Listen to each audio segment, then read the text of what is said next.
नमस्कार दोस्तों। आप सभी का एक बार फिर से स्वागत है भक्ति मंत्र में। दोस्तों, हिंदू धर्म में त्योहारों की तारीख तय करने के लिए चंद्रमा की स्थिति को ध्यान में रखा जाता है।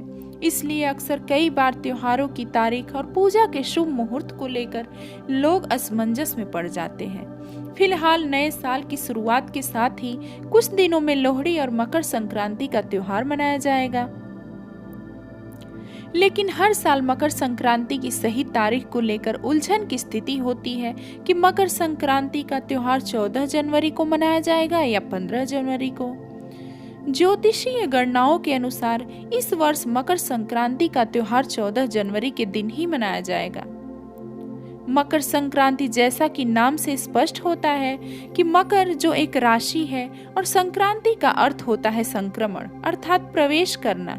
संक्रांति का अर्थ सूर्य के प्रवेश से लगाया जाता है। मकर संक्रांति के दिन सूर्य धनु राशि से मकर राशि में प्रवेश करते हैं। एक राशि को छोड़कर दूसरे में प्रवेश करने की इस क्रिया को ही संक्रांति कहा जाता है। इस साल सूर्य 14 जनवरी के दिन मकर राशि में प्रवेश करेंगे, इसलिए मकर संक्रांति साल 2021 में 14 जनवरी को ही मनाई जाएगी।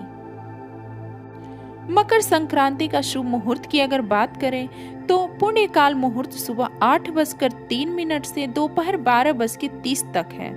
महापुण्य काल मुहूर्त प्रातः 8:03 से शाम को 8:27 तक है। अक्सर हम सुनते हैं कि मकर संक्रांति से ही सूर्य उत्तरायण हो जाते हैं, तो सूर्य के उत्तरायण होने का अर्थ सूर्य का उत्तरी गोलार्ध की तरफ धीरे धीरे प्रवेश करना है। दरअसल मकर एक राशि है और ग्लोब पर यह एक काल्पनिक रेखा है जो भूमध्य रेखा से 23.5 डिग्री नीचे की तरफ काल्पनिक रूप से मौजूद है। जब सूर्य उत्तरायण होते हैं तब सूर्य की स्थिति धीरे धीरे उत्तरी गोलार्ध की तरफ या भूमध्य रेखा और कर्क रेखा की तरफ बढ़ने लगती है। इसके कारण एशिया और भारतीय उपमहाद्वीप में दिन के समय में बढ़ोतरी होती है। इससे दिन बड़े और रातें छोटी होने लगती है और इससे मनुष्य की कार्य क्षमता में बढ़ोतरी हो जाती है। इस बात की खुशी और सूर्य देव का आभार प्रकट करने के लिए भारत सहित कई पड़ोसी देशों में संक्रांति का पर्व अलग अलग नामों से मनाया जाता है। इसी के साथ संक्रांति के दिन से मलमास खत्म होने के साथ ही शुभ माह की भी शुरुआत होती है। इस खास दिन को सुख और समृद्धि का दिन भी माना जाता है। धार्मिक मान्यताओं के अनुसार मकर संक्रांति के दिन सूर्य अपने पुत्र शनि देव से नाराजगी भुलाकर उनके घर गए थे। इसके अतिरिक्त मकर संक्रांति को भगवान सूर्य दक्षिणायन से उत्तरायण भी होते हैं। इसलिए इस दिन पवित्र नदियों या कुंड में स्नान, दान, जप, तप और अनुष्ठान का अधिक महत्व माना गया है। इस अवसर पर किया गया दान का पुण्य 100 गुना बढ़ जाता है। हिंदू धर्म में ऐसे कई महीने हैं जिन्हें शुभ नहीं माना गया है। इन महीनों के दौरान किसी भी तरह के शुभ एवं मांगलिक कार्य को करने की मनाही होती है। ऐसा ही एक माह खरमास भी होता है। मकर संक्रांति के दिन से ही खरमास का समापन हो जाता है। 16 दिसंबर 2020 से शुरू हुए खरमास का समापन भी मकर संक्रांति के दिन होगा।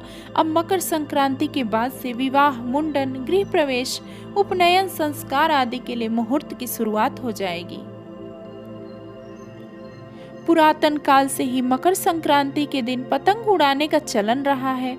मौजूदा दौर में कुछ लोग मकर संक्रांति को पतंग महोत्सव के नाम से भी जानते हैं। इस दिन लोग अपनी अपनी छतों पर खड़े होकर पतंग उड़ाते हैं। हालांकि पतंग उड़ाने के पीछे कुछ घंटे सूर्य के प्रकाश में बिताना मुख्य वजह बताई जाती है। मकर संक्रांति के समय सर्दी अपने जोरों पर होती है और ऐसे सूर्य का प्रकाश शरीर के लिए स्वास्थ्यवर्धक और त्वचा और हड्डियों के लिए बेहद लाभदायक होता है। मकर संक्रांति के दिन तिल दान करने की परंपरा है और लोग तिल से बने खाद्य पदार्थ का भी सेवन करते हैं। इसके धार्मिक के साथ ही वैज्ञानिक कारण भी है। मकर संक्रांति के दिन तिल दान करने से 100 गुना फल की प्राप्ति होती है। तिल दान या तिल से बनी सामग्री ग्रहण करने से कष्टदायक ग्रहों से छुटकारा मिलता है। मान्यता है कि माघ मास में प्रतिदिन तिल से भगवान विष्णु की पूजा करने से व्यक्ति के सारे कष्ट दूर हो जाते हैं। और तिल के वैज्ञानिक महत्व की अगर बात करें, तिल और गुड़ गर्म होते हैं, इसके सेवन से शरीर गर्म रहता है। तिल तेल से शरीर को भरपूर नमी भी मिलती है और तिल के सेवन से शरीर को भरपूर कैलोरी प्राप्त होता है। तिल एंटीऑक्सीडेंट होता है जो शरीर में मौजूद कीटाणुओं का नाश करता है।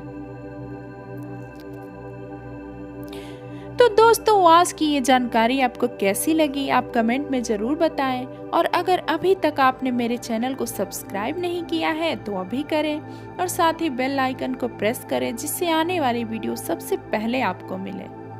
आप सभी को मकर संक्रांति की बहुत सारी शुभकामनाएं।